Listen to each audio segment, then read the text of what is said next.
Hey guys, something unfortunate happened. Noam has passed away since the last time you saw him. He made a little cameo in my leopard gecko feeding video, but since then, I've had a vacancy in my tank.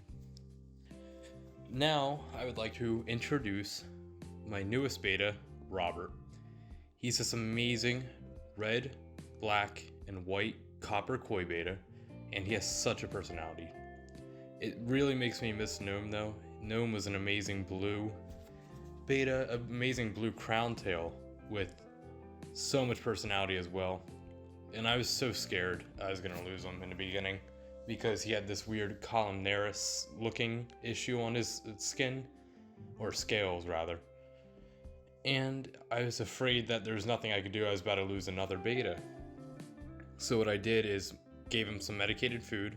I went out and bought gelatin so I could mix that into his food and like with water and the medicine. And he started picking at it, and over time he healed. It took about a week, and he was fine. He was fine for another couple weeks until he wasn't. Suddenly, Noam developed a weird bloating overnight. The morning and afternoon before he was fine, but later that night he had bloated severely. And the next morning I found him dead with a weird sore on his body. I had just gotten 9 Neon Tetras, which died off one by one for a couple days. And on the third day, 2 died, and that's when I found Noam. Noam and 2 Tetras died in the same day, and it was very unfortunate. But I do not believe the Tetras had anything to do with his death, because they didn't ever really seem to have an interest in him during those days, and he didn't really have an interest in them. They kind of stayed on their own sides of the tank. And when they did cross paths, they kind of just swerved so they didn't mess with each other. But Robert, he's an amazing looking beta. I found him in a PetSmart completely unprompted, unplanned, did not plan on getting a beta. But once I looked at him, I've never had a koi beta. It was impossible to pass him up. His colors are just beautiful. The copper color, the iridescent copper, is amazing. I've never seen anything like this. So I just bought him. It was a little bit of indecisiveness. It took me about 10 minutes to finally decide I need this fish. Basically, how I ended up at PetSmart was every weekend or so, me and my girlfriend will go out into town and just go practically window shop. Go to stores with no real intention on buying anything, just to like look around and have fun. But one of our stops is PetSmart. Every time we always go to PetSmart to look at the fish, the animals, and like what they have for sale. And just out of pure chance, we saw this amazing fish. There's no way we could pass him up. When she looks at him, first thing she says is Robert.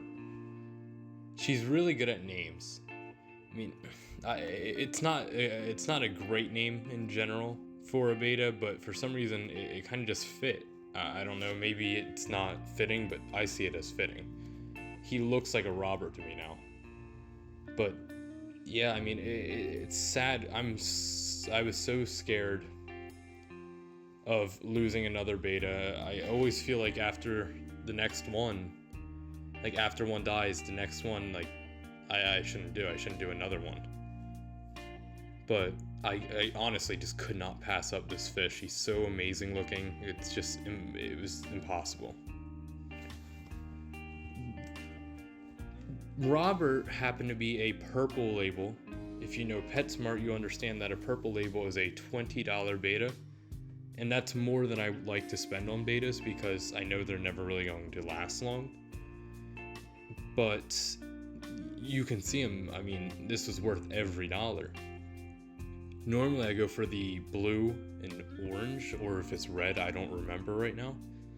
But it also doesn't help I'm colorblind. But those blue or orange labels, which are $10 or less, because at least I can give these betas that aren't in the greatest condition or the quote-unquote best looking a good life in a 20 gallon while they're alive.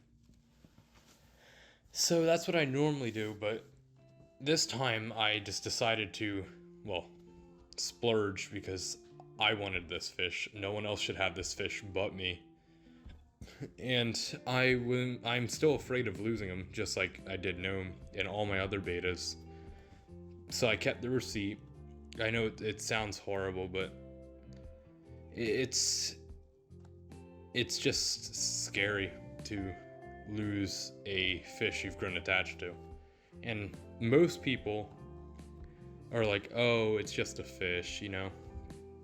But if you're watching these videos, I'm assuming you have an interest in the hobby of like animal keeping, fish, reptiles, whatever you name it.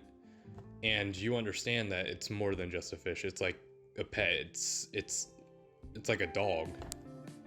If you lost your dog, you'd be upset, but oh, it's just an animal. No, it is definitely a pet. You can grow attached to it. It might not be as devastating as losing a dog, but it's definitely still sad, and it's hard to handle, especially the first time you get really attached to a fish, or any animal for that matter. So I don't really have that much to talk about. I'm kind of going off on tangents, trying to fill up some voiceover time. I want to cover at least half the video, which I seem to have done already. So from now on, I'm just gonna let a video of Robert play and have some music in the background. So if you guys like this video or want to see more of Robert, let me know in the comments, and please leave a like and subscribe. Thank you guys.